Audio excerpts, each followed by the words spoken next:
There are moments in life when God whispers something that doesn't make sense to the human mind. We expect him to say, get up and fight, go and move, press on and stand strong. But instead, he says something that feels completely opposite. Stay lying down. That's the kind of word that will either frustrate your faith or refine it. Because in a world that tells you success means constant motion, God sometimes tells you don't move, not because he's done with you, but because he's about to do something in you that movement would only delay. When God says, stay lying down, he's not telling you to quit. He's telling you to surrender. When God whispers the word, stay lying down, most people don't understand it. It sounds like a command to give up, a divine way of saying stop trying. And yet that's not what he's saying at all. He's not silencing your purpose. He's stabilizing your soul. The first keynote from this message, stillness is a spiritual strategy, not a sign of weakness, is one of the most misunderstood truths in the walk of faith. Because everything around us screams the opposite. The culture says if you're not moving, you're missing out. If you're not achieving, you're falling behind. If you're not seeing, you're slipping into irrelevance. But God's kingdom doesn't work like that. The kingdom teaches that sometimes your greatest progress happens when you appear to be still. When God tells you to be still, he's not telling you to quit.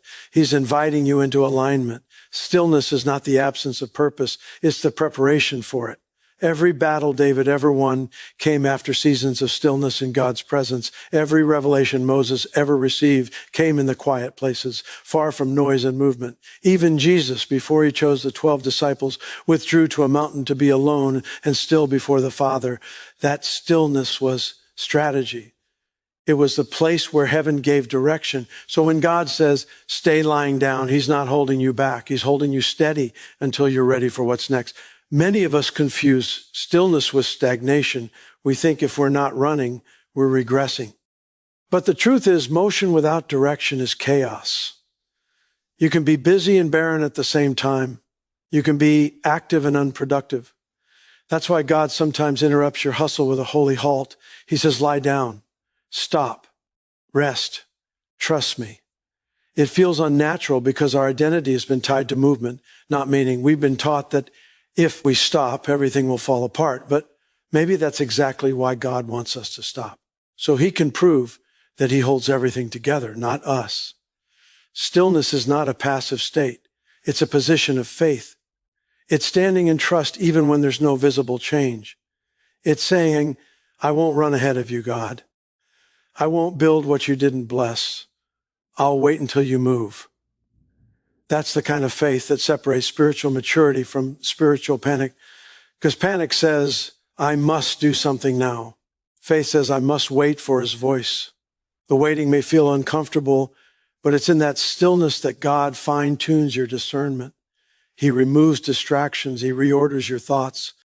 He refines your motives. He brings your spirit into rhythm with his will. Think about Elijah. After his victory on Mount Carmel, fire had fallen from heaven. Miracles had happened. Yet right after that, Elijah found himself running into the wilderness, exhausted and empty. He lay down under a tree, ready to die. And what did God say? Nothing about getting up to do more. Instead, God sent an angel with food and told him, eat and rest. In other words, stay lying down. The next move Elijah made came after rest, not before it. That's the pattern of divine strength. Stillness before assignment. You can't carry heaven's fire in a weary vessel. You can't pour from an empty soul. Rest is not wasted time. It's the refueling of your purpose. Stillness is also where the voice of God becomes clear again. In the noise of constant doing, you lose the frequency of his whisper. But when you quiet your mind and heart, his presence becomes tangible. That's why Psalm 46:10 says, be still and know that I am God. The stillness is what births the knowing. If you skip the stillness, you lose the knowing. Some of the greatest mistakes believers make come from moving too fast, making decisions out of exhaustion instead of revelation. But the believer who has learned to lie down in trust, who has learned to rest even when the world is restless, carries a peace that confuses the enemy. When God says, stay lying down all day, he's not trying to make you lazy. He's teaching you leadership through surrender. It's in lying down that you learn who's really in control. The battlefield of faith isn't always fought standing up. Sometimes it's fought in stillness. When you lie down in peace, you're declaring war against anxiety. When you rest instead of rushing, you're declaring faith in a God who never sleeps nor slumbers. The stillness becomes your shield. The world may see inactivity, but heaven sees intercession. Because while your body rests, your spirit listens. While your hands are idle, his hands are working. There's also a powerful humility in lying down before God. It's a posture of submission, a recognition that you are not the source. You are the vessel. And until the vessel stops shaking, the oil can't be poured. That's what stillness does. It steadies the vessel. It makes you ready for the infilling. It teaches you to move by instruction, not impulse. When you rise again after a season of stillness, you rise stronger, wiser, and more aligned with heaven's rhythm. Some of the most significant breakthroughs in your life will come not from striving harder, but from being still longer. The strength that will carry you into your next season won't come from your own energy. It will come from the rest you obeyed. So when God says, stay lying down, don't fight it, don't rush it, don't apologize for it, stay there until peace replaces panic, until clarity replaces confusion, until his will outweighs your worry, because that stillness is not weakness. It's strategy. It's not retreat. It's realignment. It's not the end. It's preparation. The devil fears a believer who knows how to rest. Because a rested believer is untouchable. A rested believer cannot be manipulated by fear. When you are still in God, you are unshakable by the world. The enemy thrives in chaos, but he's powerless in calm. Every time you choose to stay lying down in faith, you remind him that your strength doesn't come from striving. It comes from surrender. So if you find yourself in a season where God says, stay lying down, don't see it as a setback. See it as strategy. Heaven is working while you rest. The silence is not punishment. It's preparation. The pause is not permanent. It's prophetic. Because stillness is not the end of your story. It's the quiet chapter before your greatest rising. Faith has many expressions. Sometimes it shouts. Sometimes it moves mountains. And sometimes it simply stays still. The second keynote, rest, is the deepest form of trust, carries a truth that feels almost upside down in a world addicted to activity. We're taught to prove our faith through action, to pray harder, work faster, and push longer. But real trust doesn't always look like motion. Sometimes it looks like stillness. It looks like lying down when your instincts say run. It looks like sleeping while the storm still rages around you because you know who's in the boat with you. When God says, stay lying down, he is testing not your strength, but your trust, because trust isn't built when you're in control. It's built when you have no control left. It's easy to say, God, I trust you when the path is clear. But what about when he takes away the map? What about when he shuts the door you thought he would open? What about when he answers your prayer with silence? That's when trust becomes real. That's when rest becomes a weapon. The Bible says in Psalm 23, he makes me lie down in green pastures. Notice that it doesn't say he invites us to lie down. It says he makes us. Sometimes God has to make us rest because we don't know how to stop on our own. We equate movement with progress, but there are seasons when motion only moves us further away from his will. So he steps in and brings a divine pause, a holy interruption, where he says, stop trying to fix it. Stop trying to understand it. Just trust me. That's when rest becomes faith's highest form, when you surrender your urge to move and simply believe that he's working even while you're still. The Israelites had to learn this lesson too. When they stood trapped between Pharaoh's army and the Red Sea, panic set in. The enemy was behind them, the water was before them, and everything in them wanted to run or fight. But God said through Moses, stand still and see the salvation of the Lord. In other words, do nothing, rest, watch me work. That's what trust looks like, standing still when everything inside you screams to move. It's faith that says, I don't see the way, but I know the one who makes a way. Rest is not the absence of faith, it's the evidence of it. Anxiety tries to convince you that rest is irresponsible, that you're wasting time if you're not acting. But peace is proof that your trust is real. When your heart can be calm even when circumstances aren't, that's not apathy, that's authority. It means you've placed the outcome in the hands of the one who never fails. The disciples struggled with this when they were on the stormy sea.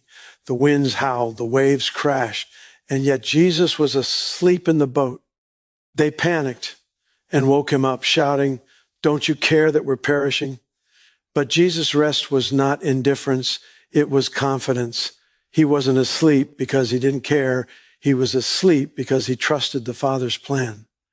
His rest was proof that the storm couldn't overthrow what God had already ordained. That's the kind of rest he wants you to have. A rest that's rooted in assurance, not ignorance. When you truly trust God, you stop fighting battles that aren't yours. You stop trying to manipulate outcomes or control every detail.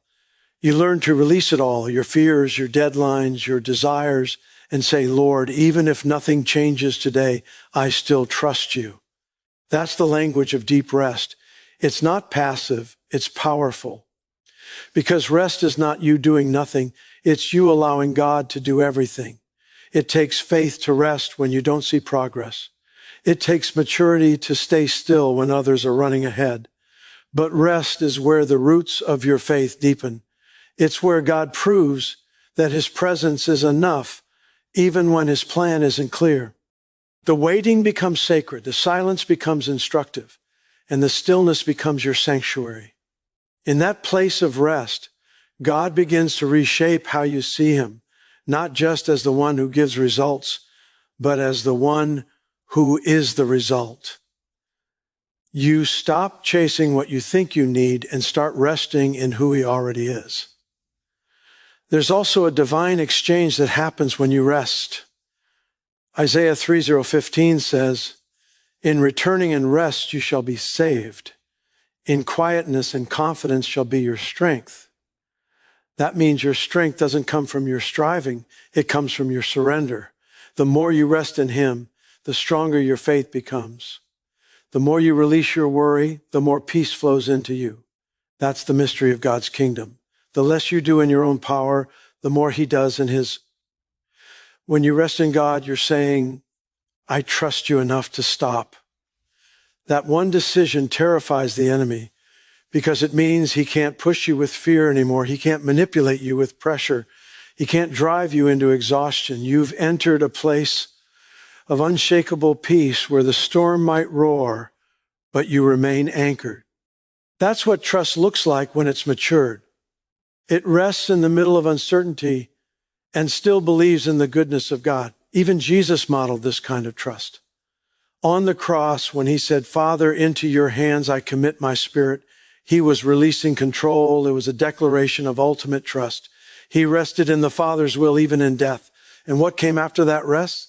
Resurrection, glory, victory. That's what happens when you rest in God. You rise again stronger than before. So when God says, "Stay lying down," don't see it as abandonment, see it as alignment. He's asking you to rest because he's building something in your silence that motion would destroy. He's working behind the stillness. He's opening doors you can't see yet. Every moment of rest is proof that you trust him to be who he says he is. Rest isn't weakness, it's warfare. It's how you fight without fighting. It's how you win without striving. It's how you declare to heaven and hell alike that your hope is anchored, your faith is firm, and your heart is at peace in the arms of your Father. So don't rush the rest. Don't resist the stillness. Let it be your declaration, "God, I trust you enough to stay lying down until you say rise." Because rest, true soul-deep rest, is the loudest expression of faith you'll ever make. When life moves fast and the heart grows weary, God sometimes calls us into a place that feels strange, a place where everything slows down, where silence grows louder than noise, and where he whispers, "Lie down, rest, let me heal you."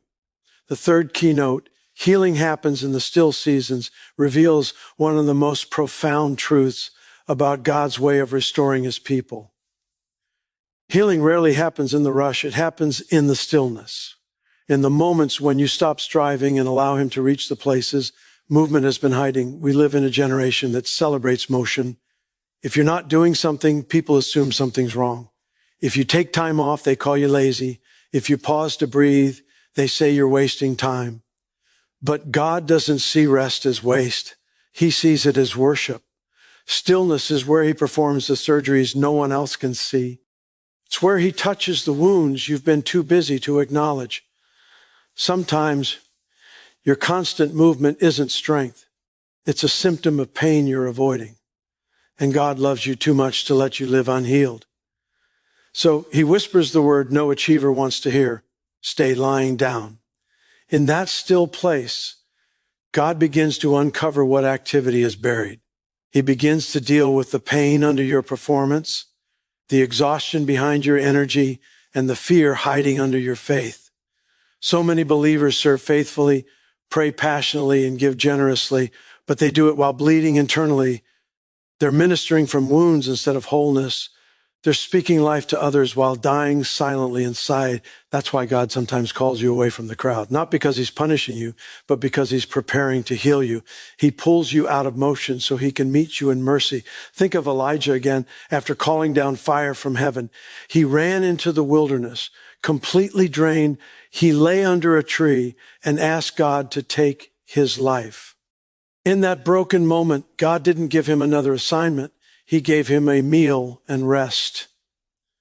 The angel of the Lord touched him and said, "Arise and eat, for the journey is too great for you." That's the heart of God. He doesn't just call you to fight, he calls you to heal.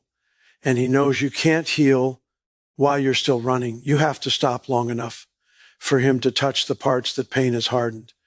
Healing requires stillness because stillness exposes what movement hides. When you're constantly busy, you can avoid your brokenness. But when you slow down, you have to face it. That's when God begins his deep work.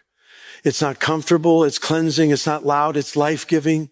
In those quiet, sacred moments, he brings memories to the surface, heals the disappointments you buried, restores hope to the dreams you abandoned, and reminds you that you were never meant to carry everything alone. Stillness is where you learn the art of release. There's a story in John 5 about a man who lay by the pool of Bethesda for 38 years, waiting to be healed. When Jesus approached him, he asked, "Do you want to be made whole?" It sounds like a strange question. Of course, he wanted to be healed. But Jesus wasn't just addressing his body, he was addressing his will. Healing isn't automatic, it's chosen. Sometimes you have to be willing to stop fighting long enough for God to fight for you. The man's miracle didn't come through motion. It came through a moment of surrender. When he stopped trying to get into the pool, Jesus came to him. That's what happens when you stop striving to fix yourself.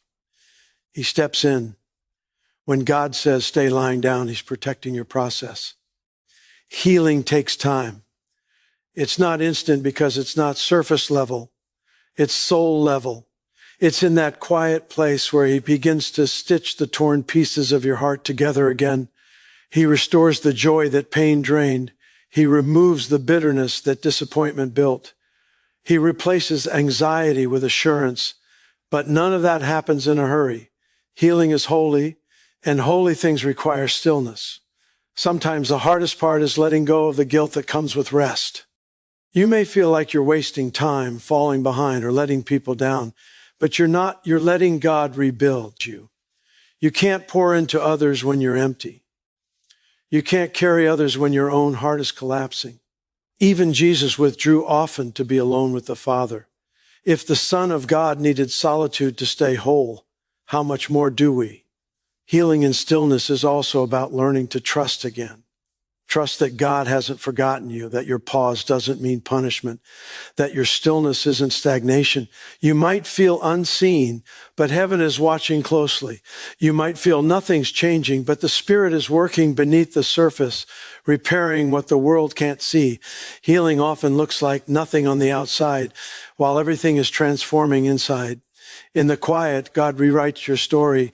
He reminds you who you are apart from what you do. He teaches you to value being overperforming. He breathes peace into places performance once ruled. When the healing is complete, you'll rise. Not as the same version of yourself, but as someone refined by rest. You'll carry a different strength, a calmer spirit, and a deeper compassion for others still in their broken places. The truth is, the still season is not the end of your journey. It's the pause before resurrection. Just as Jesus rested in the tomb before rising, you too must rest before renewal. What feels like lying down in defeat is actually lying down in divine design.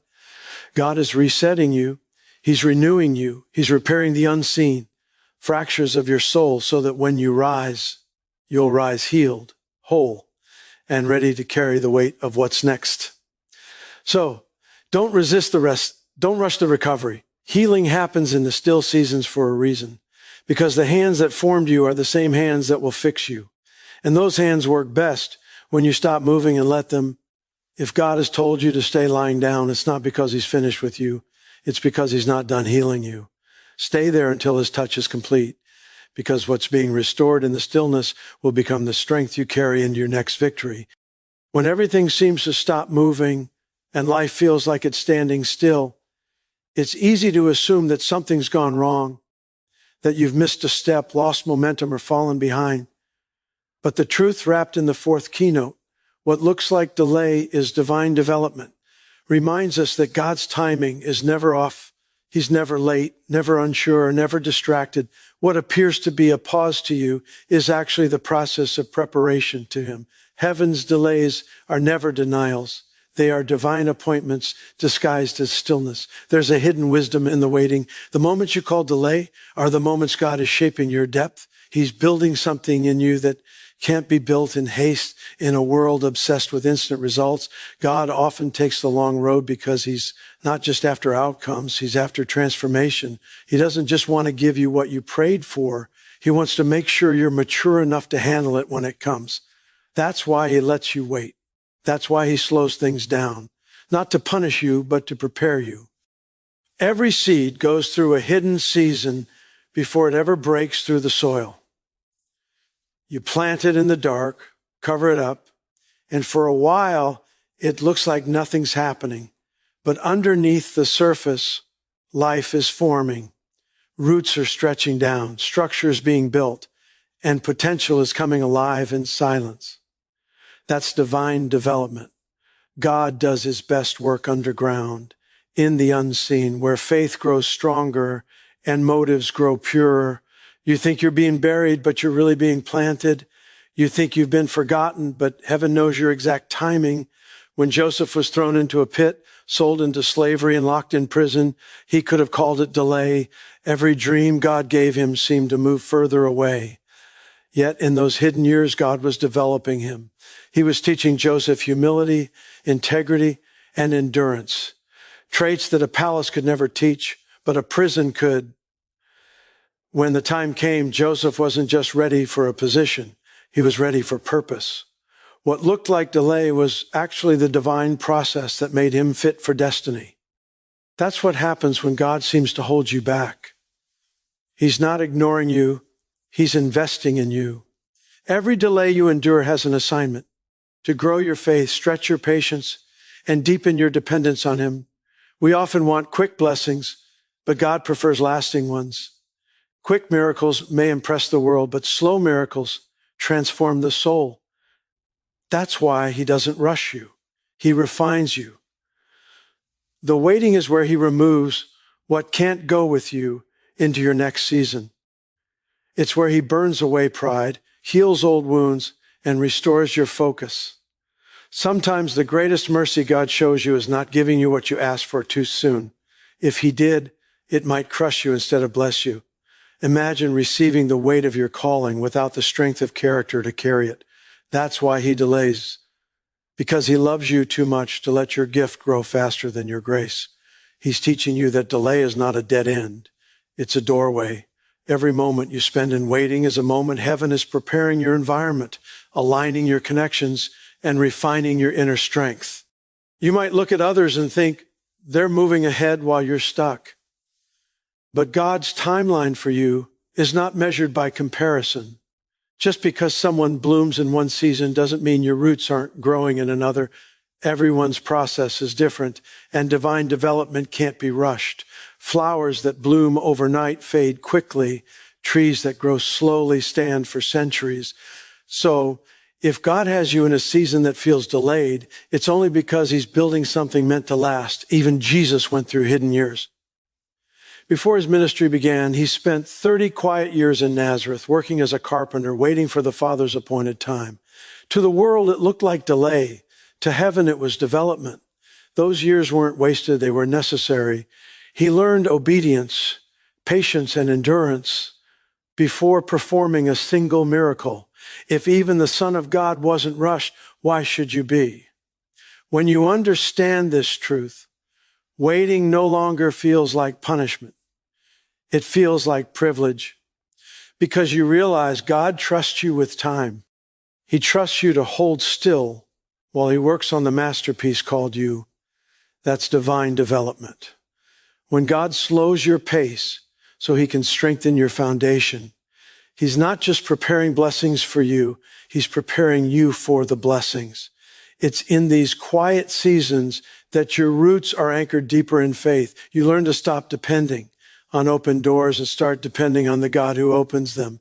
You learn that his silence doesn't mean absence.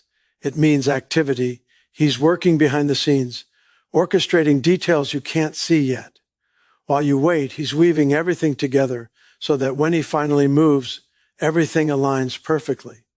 So, the next time you feel like God has forgotten you, remember that the waiting room is also the workshop. What looks like delay to you is the workshop of heaven, where endurance, humility, and wisdom are forged.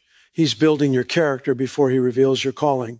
And when the moment comes for you to rise, you won't just walk into the next season, you'll walk in with strength that can sustain it. Never mistake divine timing for human slowness. God is never in a hurry, but he's always on time. The seed may be under the ground now, but it's only a matter of time before it breaks through. The silence you feel is sacred. It's the sound of roots growing. The stillness you sense is strength being formed. So hold steady. Don't despise the delay. Don't fight the slow process. Trust that God is not withholding anything from you. He's working everything for you. The waiting is not wasted. It's weaving you into someone who can carry his promise without collapsing under its weight. What looks like delay is divine development. And when the waiting is over, you'll realize that what God was building in you during the silence was far greater than anything you could have achieved through speed. There's a quiet power in remembering that even Jesus rested before resurrection. The story of the cross didn't end in the agony of crucifixion. It paused in the silence of a tomb. Between the pain of Friday and the glory of Sunday was a day of stillness, Saturday, a day when nothing seemed to happen, yet everything was being set in divine order. That pause was not accidental. It was sacred. It teaches us that rest is not a retreat from purpose, but a necessary part of it. Jesus' body lay still, but heaven was still at work. It's the same for you. When God calls you to rest, when life forces you to lie down and wait, it's not the end of your story. It's the setup for resurrection. We live in a culture that glorifies motion, where being still feels like failure and waiting feels like weakness. But God's kingdom operates differently. In heaven's rhythm, resting is part of rising. Before every resurrection comes a period of stillness where faith is tested and surrender is complete. When Jesus lay in the tomb, his followers thought everything was over. They saw the stone, the silence, and the stillness, and they thought it meant defeat. But what looked dead to human eyes was alive in divine purpose.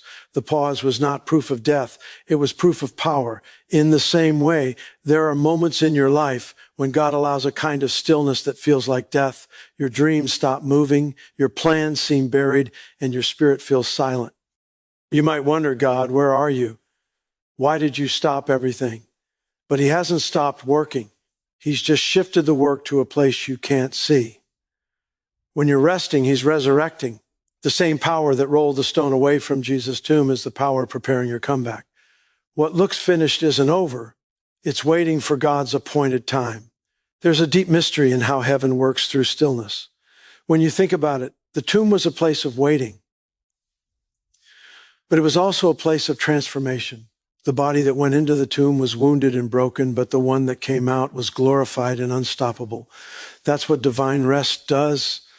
It doesn't just pause your life, it transforms it when you let God bring you into a season of lying down. He's not trying to weaken you. He's changing your form. You will not rise the same way you went down. The rest between crucifixion and resurrection is the space where your new strength is born. This kind of rest requires trust. Jesus didn't fight the tomb. He surrendered to it. He trusted the Father completely, even in the darkness. That's what true faith looks like. Not in shouting prayers or demanding answers, but in lying still and believing that God knows what he's doing, even when you can't see it. It's trusting that the same God who allowed you to be buried will also raise you again in his time. Some of the most powerful faith is found not in movement, but in stillness. When you can't do anything but believe, God uses these resting seasons to teach us that resurrection doesn't come through rushing, but through surrender. When you're always fighting to make things happen, you leave no room for God to breathe life into your situation. But when you rest, you create space for the supernatural. The tomb teaches us that God does his most miraculous work in silence. There were no witnesses, no lights, no noise, just stillness. Yet from that stillness came the greatest miracle in human history. That's what he's doing in your quiet places. You may not feel movement, but resurrection is forming behind the scenes. Think about the disciples for a moment. While Jesus rested in the tomb, they were afraid, uncertain, and scattered. To them, the story was over. They couldn't see that the delay was divine. We often do the same thing. When life pauses, when prayers go unanswered, we assume God's done with us. But just because you can't see progress doesn't mean heaven isn't moving. The waiting days between your crucifixion and resurrection are often the holiest days of your life. God is using that silence to reorder your heart, strip away fear, and fill you with a new measure of faith. When Jesus rose, he didn't come out of the tomb running in panic or confusion. He walked out in peace and authority. That's what divine rest produces. A calm power that no storm can shake. When you've learned to lie still and let God work, you stop striving for control. You rise from your resting season with spiritual maturity, unshakable peace, and renewed clarity. You move not from panic, but from power. You no longer depend on your strength because you've experienced his. So when God tells you to stay lying down, to rest when everything in you wants to move, remember the tomb. Remember that rest is not inactivity, it's intimacy. It's the space where you and God align again. It's where he restores your mind, heals your wounds, and redefines your future. It's where resurrection begins. Don't rush to roll away the stone on your own. Let God decide when the time is right, when he does. Nothing can keep you from rising. Every believer has to go through tomb moments, times when it feels like everything's over. But if you stay faithful, those same moments become the doorway to your greatest breakthrough. The tomb was never meant to be a prison. It was a passage. The stillness you're in now is not punishment. It's preparation.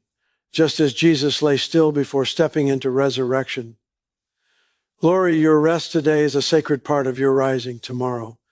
Trust the process. Rest when he says rest. Because in God's design, the pause is powerful and the stillness is sacred. And when he finally says, now rise, you'll come out stronger, brighter, more alive than ever before. The enemy fears a believer who is at rest, not a believer who shouts the loudest, moves the fastest, or does the most, but one who carries quiet confidence, anchored peace, and unshakable faith. The sixth keynote, arrested believer is the enemy's greatest threat, speaks to a truth that many overlook. Spiritual authority doesn't come from constant striving. It comes from abiding in God's peace. The devil thrives in chaos, confusion, and anxiety. He wants you exhausted, distracted, and constantly reacting to life storms. But when you choose to stay still in spirit, to rest in the promises of God, you rob him of his greatest weapon. Your fear, peace is not weakness, it's warfare. Every time you choose peace over panic, trust over worry, and faith over frustration, you declare to hell that your confidence is not built on circumstances, but on Christ. A believer who can rest in the middle of battle is dangerous because they cannot be manipulated by pressure. The enemy can throw storms, but he cannot shake someone whose anchor is in God. When your heart is steady, you see clearly, you hear God's voice even in the noise. That's why the enemy fights your rest so fiercely, because he knows that if you stay in peace, you stay in power. Look at Jesus on the boat in the middle of the storm. The winds were raging, waves were crashing, and his disciples were terrified. Yet Jesus was asleep. The disciples thought he didn't care, but in truth, he was showing them something deeper. Real authority comes from rest. When he woke up, he didn't panic or scream. He simply said, "Peace, be still." He released what he carried. You cannot give what you don't have. Because Jesus carried peace inside, he could speak peace into the storm. That's the same authority God wants you to live with. When chaos surrounds you, it's not your job to fight everything you see. It's your calling to stand still and let peace speak through you. The devil's goal is to keep you restless. He knows that if he can keep you busy, tired, and emotionally drained, he can make you ineffective. But rest is not laziness. It's alignment. It's when your heart stops striving to control and starts trusting God to sustain. The strongest believers are not those who never get attacked, but those who know how to remain calm when they've learned that the presence of problems doesn't mean the absence of God. It means there's an opportunity to show that peace is more powerful than panic. When you live from rest, you start seeing battles differently.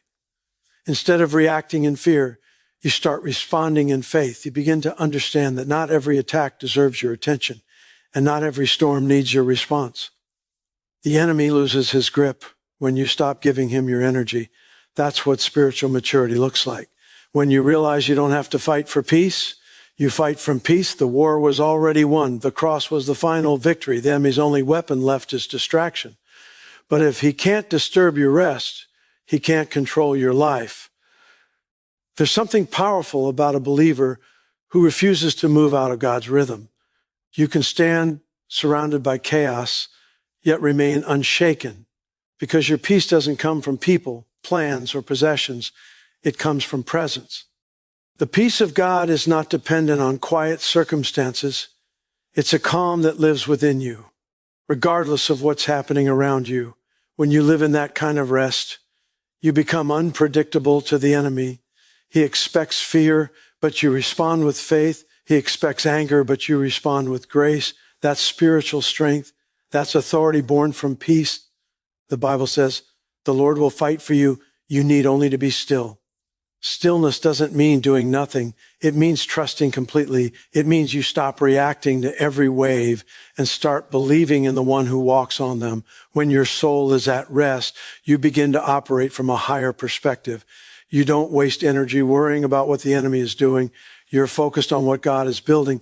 Peace becomes your shield, and no weapon formed against you can prosper because you refuse to give it power through panic. Many believers misunderstand warfare. They think it's all noise and activity, but true warfare begins in the quiet place. When you choose to rest in God's presence instead of fighting battles He's already won. It's in prayer, in worship, in surrender that your spirit grows stronger. The devil hates that kind of strength because he can't reach it. He can disturb your surroundings, but he can't touch a mind that's stayed on God. The word says, you will keep in perfect peace those whose minds are stayed on you. That's the secret of spiritual power, peace rooted in focus. Think of David facing Goliath. Everyone else was panicking, but David was calm. Why? Because his rest wasn't in his sling, it was in his shepherd. His peace came from knowing that the same God who helped him slay lions and bears would also take down a giant. That confidence is what made him unstoppable. When you live from that same peace, you don't have to prove anything. You just trust that God's hand is upon you. And that's enough. When the world sees peace in you during chaos, it becomes your greatest testimony. People expect you to break, but you stand firm. They expect you to worry, but you worship. That's how you win battles, without fighting them, by resting in God so deeply that nothing external can disturb what's internal. Rest is not your escape. It's your empowerment. It's the place where your spirit regains strength, your mind finds clarity, and your faith grows unshakable. So the next time the enemy tries to stir your anxiety, remember this: your peace is your weapon. You don't need to outfight him. You just need to outrest him. Stay anchored, stay still, stay rooted in the assurance that God is in control. Because when you walk in rest, you walk in victory. And the enemy, no matter how loud he shouts, has no authority over a believer who refuses to lose their peace. When God finally says, "Now rise," everything changes. The season of lying down, the long nights of silence, and the endless waiting all begin to make sense. The seventh keynote, your rising will be different because you waited, reveals one of the most powerful truths of spiritual growth. What God does in you while you wait transforms how you move when you rise. When you've been through stillness, you no longer carry the same insecurities, fears, or restlessness. You rise not from the place of exhaustion, but from renewal. You move not in your own strength, but in divine power. Waiting has a way of purifying you so that when God lifts you up, you're ready to handle what he's giving you. When God calls someone to wait, it's not to delay their destiny, it's to deepen their foundation. Waiting seasons are like the cocoon of a butterfly, quiet, hidden, but full of transformation. Inside that waiting space, you're being reshaped from the inside out. Your perspective changes. What used to frustrate you no longer holds power. What used to distract you now becomes meaningless. You learn to depend less on timing and more on trust. You stop asking when and start asking who, because waiting makes you realize that the goal isn't just a promise, it's the presence of the one who made it. Every great rise in Scripture was preceded by a waiting season. Joseph spent years in prison before stepping into the palace. David was anointed as king, but spent years tending sheep before holding a crown. Even Jesus waited 30 years before starting his public ministry. Why? Because God never rushes what he intends to last. The waiting shapes the heart, sharpens the focus, and strengthens the soul. If you rise too soon, your character may collapse under the weight of your calling. But if you wait, if you let God finish his work in the still places, your rising becomes unshakable. When you finally step into what God promised, it won't be the same as you imagined. It will be deeper, purer, and more aligned with heaven. You'll realize that the waiting wasn't wasted. It was working. Every tear you cried watered the seed of faith. Every moment of silence trained your ears to hear his whisper. Every delay taught you patience, endurance, and humility. When you rise after waiting, you rise differently. You rise with gratitude instead of pride. You rise with compassion instead of comparison. You rise with wisdom instead of impulse. The waiting season builds something in you that success never could. It gives you spiritual authority because now when you speak, your words carry weight, not from theory, but from experience. You've wrestled with doubt, faced disappointment, and still chosen faith. You've learned to trust God when nothing made sense. That's what gives power to your rising. You no longer depend on open doors to feel blessed. You know you're blessed because you survived the waiting room.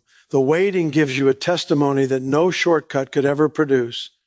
When you finally stand up, people will see the glow, but they won't understand the process.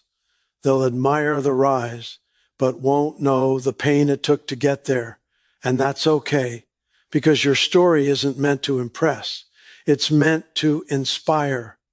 The glory of your rising is not just in the new level you reach, but in the transformation that happened while you were down. You'll walk with humility because you remember how it felt to be overlooked. You'll serve with passion because you remember how it felt to be still. You'll love others deeply because you know what it means to be healed slowly. When God says, "Now rise," everything that once held you down loses its power. The very things that buried you will become the foundation you stand on. The lessons learned in loneliness will become your strength in leadership. The peace you found in waiting will guide you through pressure. The enemy thought your stillness meant defeat, But he didn't know that your rest was your preparation. You weren't stuck. You were being strengthened. You weren't forgotten. You were being fortified. And when you rise, you'll notice something else. You'll rise quietly. You won't need to announce it or prove it. You'll just walk in it.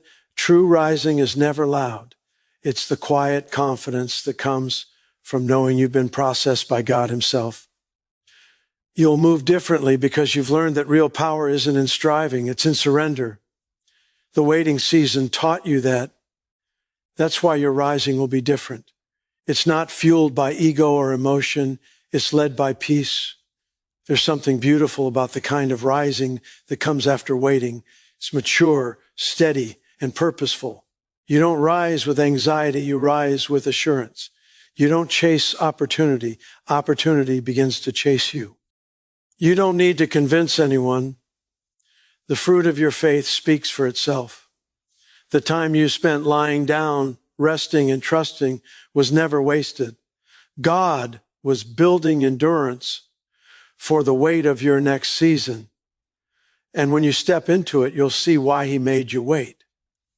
So if you're in that still place now, if you feel like nothing's moving, hold on. Don't give up before you're rising. Don't assume that delay means denial. God's timing is perfect. And when he says, now rise, no one and nothing can hold you back. You will rise differently, wiser, stronger, gentler, and filled with purpose. The rest was not the end. It was the beginning of your resurrection. Your waiting is shaping the kind of rising that will change everything. Because this time, it won't just be you walking out of the tomb. It will be God's glory walking with you.